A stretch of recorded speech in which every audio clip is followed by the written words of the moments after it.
मत करो, पढ़ाई वाली बात करो, बाकी सब छोड़ो, ये लो मैडम से बात करो।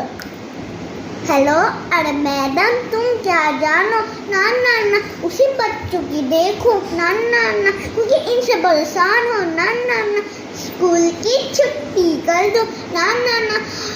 अरे मैडम बात तो समझो, ना ना ना उसी बच्चों की देखो, ना ना ना क्योंकि इनसे परेशान हो, ना ना ना तो स्कूल की छुट्टी कर दो, ना ना ना। अरे आंटी बात तो समझो, ना ना ना। আমি রাধা রানী সেরেছিলাম, এটা আমার লুক, এটা আমার কানের দুল, আর আমি রাধা রানী সেরেছি। আর হচ্ছে এটা আমার গোপী, ড্রেস, এটা এইভাবে ঘুরে। আর হচ্ছে আরেকটা হাতেই আলতা লাগাইছি, কেন আমি একটা হাতেই লাগাতে পারি, দুটো হাতে না। পায়েও লাগাইছি, এই দেখো, এই একটা পায় আর এই একটা পায়।